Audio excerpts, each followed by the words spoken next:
Bismillahirrahmanirrahim. Assalamualaikum warahmatullahi wabarakatuh. Perkenalkan, nama Ibu Siti Zulaika. Ibu mengajar di SMK Informatika Al-Irsyad Al-Islamiyah. Kebetulan diberikan amanah untuk mengajar Qiroati.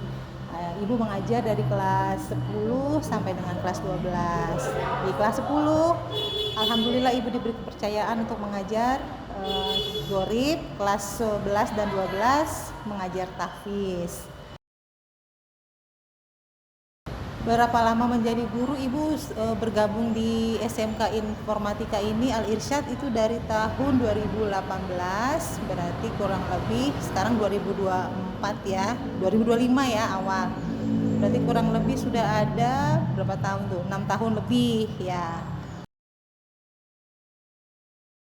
Proses untuk mencapai menjadi seorang guru itu dimulai dari sebagai murid ya. Waktu itu Ibu juga sebagai murid sebagai murid di RQ Al-Irsyad, sudah lulus melalui proses Eptak Tahsin, terus udah gitu ikut Eptak Tahfiznya juga.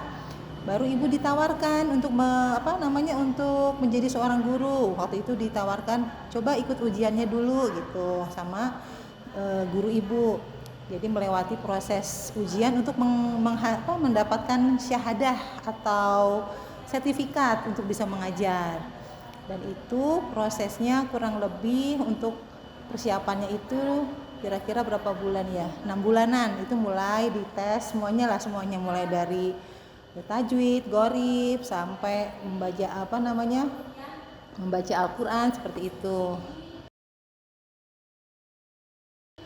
Pembelajaran yang ada di Qiroati itu ada tahsin, biasanya dibagi dua ya, ada tahsin, ada tahfiz.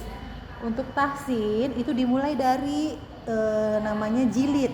Jilid itu ada 4 yang kita pakai di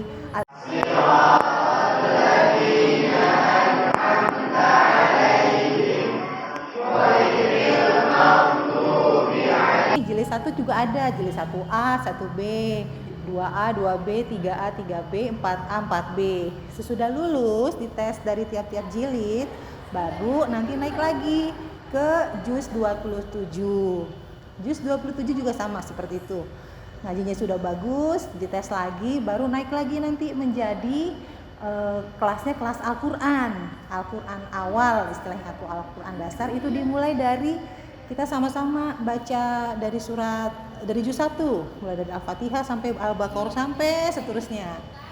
Nah, sesudah berapa bulan mencapai, misalnya kalau nggak salah juz 10 itu harus capai juz 10 dulu baru boleh dites. Nah, nanti ya insya Allah kan bacaannya sudah mulai bagus nih, baru nanti lanjut lagi di tes itu, lanjut ke kelas gharib ya. Kelas gharib sama situ juga tadarus, terus nanti ada materi gharib seperti itu.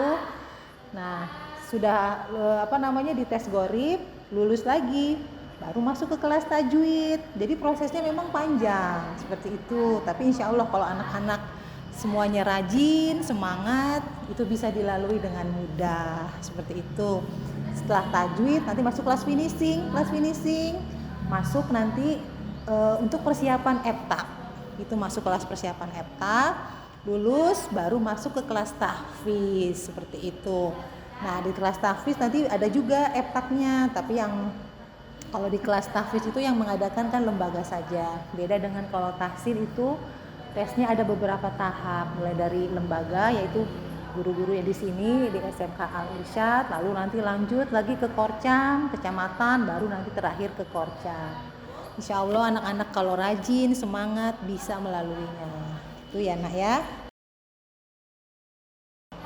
Ibu tidak mengajar di tempat lain. Alhamdulillah, Ibu betah di sini. Jadi Ibu senang berhadapan dengan anak-anak dan Ibu merasa wah jadinya kayak temen ya gitu. Jadi jadi makin semangat mengajar seperti itu.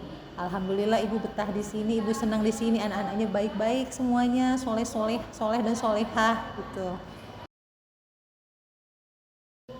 Kalau menjadi guru Quran sebenarnya bukan awalnya ya, ibu itu cita-citanya menjadi guru bahasa Inggris sebenarnya.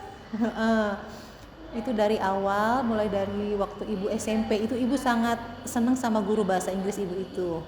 Jadi sampai itu terbawa, wah nanti pengen jadi guru bahasa Inggris, ibu pikir begitu. Tapi kenyataannya perjalanannya lain. Ibu ngambil kuliahnya bukannya sastra Inggris, melainkan ekonomi akuntansi. Jadi bisa dibilang nggak jalan ya. Nah, menjadi guru Quran itu akhirnya ibu termotivasi juga. Oh iya, mempunyai sedikit ilmu, kenapa tidak dimanfaatkan, bisa berbagi, bisa untuk mengajar. Jadi itu salah satu motivasi ibu juga, ingin tetap bersama dengan Al-Quran. Lihat ibu seperti itu, ingin tetap mengajar sampai mungkin nanti tua, sampai akhir hayat lah istilahnya. Ibu pengen mengajar Al-Quran, ingin pokoknya tetap berinteraksi dengan Al-Quran. Salah satunya ya dengan metode qiraati ini gitu ya nak ya. Oh ya, sebagai guru tantangan yang terbesar itu banyak ada juga. Mungkin dari kalau menurut ibu ya, itu tantangannya menurut ibu tuh dari anak-anak ya, karena anak-anak itu kan di sini banyak dan mereka mempunyai karakter yang berbeda-beda. Jadi ada yang rajin, ada yang malas, ada yang ada yang banyak bertanya, ada ya karakternya bermacam-macam. Jadi tantangannya menurut ibu adalah di situ bagaimana caranya agar mereka itu tetap maksudnya tetap mau mengikuti, mereka itu tetap tertarik untuk mengikuti pembelajaran qiraati. Mereka tetap semangat, mereka tetap mau misalnya membaca Al-Quran setiap hari. Itu yang menjadi tantangan terbesar menurut ibu. Harapan ibu terhadap murid-murid anak di SMK Al-Irsyad, insya Allah harapannya mudah-mudahan insya Allah ya, insya Allah mereka nanti bisa membaca Al-Quran dengan baik dan benar. Lanjut nanti mereka juga mempunyai hafalan, insya Allah keluar dari SMK Al-Irsyad minimal mereka mempunyai hafalan 1 juz ya, mungkin juz 30 lanjut, atau mungkin mereka mempunyai 2 atau 3 juz. Itu harapan ibu ke depannya. Insya Allah anak-anak murid di SMK Al-Irsyad ini sukses, karena dengan istilahnya syahadah tahfiz itu kan nanti bisa dipakai untuk melanjutkan kuliah atau mungkin untuk bekerja. Insya Allah itu nanti ada manfaatnya seperti itu, agar mereka semangat untuk mempelajari Al-Quran. Ingatlah, Al-Quran itu akan selalu menemani kita sampai nanti kita di akhir kubur.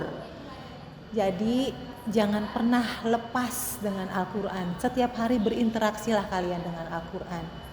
Karena menurut pengalaman ibu sendiri ya, utamakanlah dulu Al-Quran sebelum melakukan kegiatan yang lain. Contohnya, usahakanlah tadarus sebelum melakukan kegiatan yang lain. Misalnya sehabis sholat subuh, usahakan sebelum kalian melakukan persiapan mau berangkat sekolah, itu nanti dimudahkan untuk pelajaran-pelajaran yang lain. Begitu juga sesudah sholat maghrib, usahakan untuk terus bertadarus walaupun tidak banyak, tetapi kalian istiqomah. Itu yang Allah lebih menilai daripada misalnya banyak tapi besoknya nggak tadarus. Lebih baik misalnya 1 lembar setiap hari, setiap saat. Itu konsisten. Allah sangat menyayangi umat-umatnya yang seperti itu, karena terus tetap mengingat seperti itu. Jadi tetap semangat untuk mempelajari Al-Quran, karena Al-Quran itu nanti akan menjadi sahabat kita di dalam kubur. Ketika nanti misalnya kita ditanya ada cahaya yang menerangi atau ada itu adalah surat yang kita baca. Misalnya surat terakhir yang kita hafal, itulah yang nanti akan menjadi menjadi penerang, menjadi teman kita di dalam kubur. Seperti itu. Jadi jangan menyerah, jangan Bu, ini susah Bu, pelajaran ini susah. Insya Allah, karena Allah sudah menjamin Al-Quran itu mudah dipelajari di dalam surat Al-Qamar ya. Ada di ayat berapa itu ibu lupa kalimatnya. Walaqad yassarnal Qur'ana lidzikri fahal mim muddakir. Jadi situ Allah sudah menjamin, tinggal kembali ke kita. Kalau kita semangat, kitanya yakin, insya Allah kalian bisa menghafal Al-Quran, kalian bisa membaca Al-Quran dengan baik dan benar. Seperti itu. Sekian dari ibu. Mudah-mudahan apa yang ibu sampaikan bisa bermanfaat untuk kalian semua dan juga bisa menjadi motivasi untuk kalian untuk terus belajar Al-Quran, untuk terus berinteraksi dengan Al-Quran. Tidak ada kata putus, tidak ada kata wah bu terlambat bu, saya nggak bisa bu, tidak ada nak. Semuanya itu dijalankan saja. Kalau kalian semangat, kalian istiqomah, Allah juga akan memudahkan semua urusan kalian. Sekian dari ibu, terima kasih sebelumnya. Wassalamualaikum warahmatullahi wabarakatuh.